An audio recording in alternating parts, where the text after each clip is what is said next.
నమస్తే అండి. ఇవి మన పెరట్లో పూసే పువ్వులు, కూరగాయలు.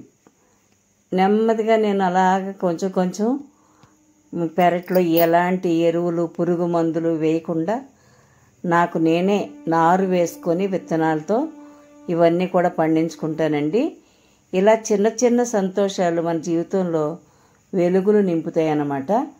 చూడండి, ఎర్రబెండ, మామూలు బెండ, చిక్కుడు, తర్వాత ఇంకా రకరకాల చిక్కుళ్ళు ఉన్నాయండి. ఇవన్నీ కూడా బీన్స్, పాలకూర, తోటకూర, గోంగూర, పచ్చిమిర్చి, ఇలా అన్ని రకాలు కూడా నేను పశువుల ఎరువు లేదా కిచెన్ వేస్ట్ కంపోస్ట్తో పెంచుతూ ఉంటానండి. ఈరోజు నేను మీకు చూపించాలనుకుంటున్నాను. ఇవి చిన్న వీడియో చూడండి, ఆ కంపోస్ట్ కూడా చూడండి. ఆ హెల్త్ అంటే అసలు మనం జాగ్రత్తగా కాపాడుకోవాలి అని అనుకుంటే మనం ఇలాంటి పనులన్నీ చేసుకుంటూ ఉండాలండి. అప్పుడు మన ఆరోగ్యం బాగుంటుంది, మన ఇంట్లో కూరగాయలు ఉంటాయి, అన్నీ కూడా ఉంటాయి అన్నమాట.